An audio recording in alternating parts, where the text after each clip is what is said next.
વીર શિરોમણી મહારાણા પ્રતાપની જન્મજયંતિ નિમિત્તે ભરૂચના નંદેલાવ ઓવરબ્રિજ ખાતે રાષ્ટ્રીય ગૌરવ સમાન મહારાણા પ્રતાપની પ્રતિમાને રાજપૂત સમાજના યુવાનો અને આગેવાનો દ્વારા દૂધાભિષેક તેમજ વિધિવત પૂજા અર્ચના કરવામાં આવી હતી.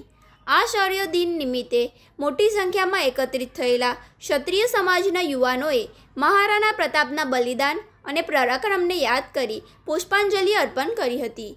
જોકે આ ભક્તિમય માહોલ વચ્ચે પ્રતિમા સ્થળાંતરના મુદ્દે ક્ષત્રિય સમાજે વહીવટીતંત્ર સામે આક્રોશ વ્યક્ત કરી ગંભીર ચેતવણી આપી છે. હાલમાં ભરૂચના મુખ્ય માર્ગના વિકાસ અને વાઇડિંગનું કામ ચાલી રહ્યું હોવાથી નંદેલાવ સર્કલ ખાતે આવેલી વીર મહારાણા પ્રતાપની પ્રતિમાને ત્યાંથી હટાવવાની હિલચાલ ચાલી રહી હોવાની ચર્ચાએ જોર પકડ્યું છે. આ મુદ્દે કાર્યક્રમમાં ઉપસ્થિત સક્રિય કરણી સેનાના પ્રદેશ અધ્યક્ષ જીતેન્દ્રસિંહ રાજવત, મનોજસિંહ પરમાર, મયુરસિંહ દીક્ષિતસિંહ અને ભગતસિંહ સહિતના અગ્રણીઓએ મીડિયા સમક્ષ તંત્ર સામે આકરા પ્રહારો કર્યા હતા. જો રોડ ડેવલપમેન્ટ માટે પ્રતિમાને હટાવવી અનિવાર્ય હોય તો પ્રશાસને તે પહેલાં ક્ષત્રિય સમાજના સમન્વય સાથે અન્ય કોઈ યોગ્ય અને સમાનજનક સ્થળની ફાળવણી કરવી પડશે. વિકાસમાં નામે જો પ્રતિમાને સહેજ પણ નુકસાન પહોંચશે કે ક્ષત્રિય સમાજની ધાર્મિક અને સામાજિક લાગણીઓને ઠેસ પહોંચશે તો આગામી દિવસોમાં સમગ્ર જિલ્લામાં ઉગ્ર આંદોલન છેડવામાં આવશે, જેની સંપૂર્ણ જવાબદારી સ્થાનિક વહીવટીતંત્રની રહેશે. શૌર્ય અને સ્વાભિમાનના પ્રતીક સમાન મહારાણા પ્રતાપની જયંતિએ ક્ષત્રિય સમાજ દ્વારા આપવામાં આવેલા આ અલ્ટિમેટને પગલે હવે સ્થાનિક રાજકારણ અને વહીવટી આલમમાં ભારે ગરમાવો આવી ગયો છે.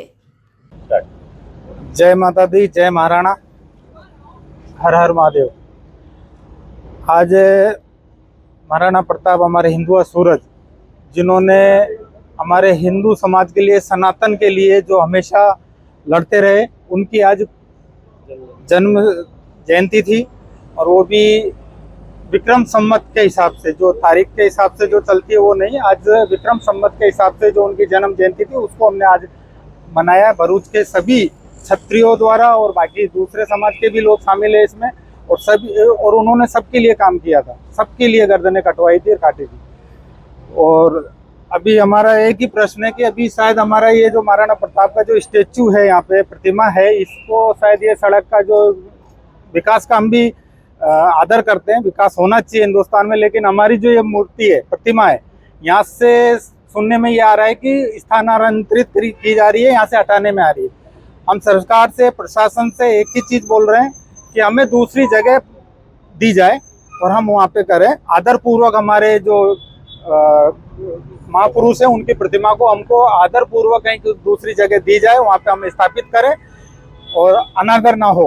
प्रशासन को ये ध्यान रखना पड़ेगा कि कहीं किसी भी समाज के महापुरुष हो, कहीं भी उनका अनादर नहीं होना चाहिए। सरकार को इसका ध्यान रखना पड़ेगा। और अगर हमको जगह दी जाती है तो हम बहुत बहुत धन्यवाद देंगे, और अगर नहीं ऐसा होता है, हमको जगह नहीं दी जाती है, यहाँ से हटाई जाती है, तो फिर आगे भविष्य में क्षत्रिय समाज चुप नहीं बैठेगा, अपने हिसाब से फिर हम हमारी जगह लेंगे। हमने हमारे रजवाड़े, रियासतें हिंदुस्तान को एक करने के लिए दी है, तो हमको इतना तो हक हमारा बनता है कि हमें हमारे महापुरुषों के लिए स्टेचू रखने के लिए जगह दी जाए सरकार के द्वारा। जय माँ भवानी, जय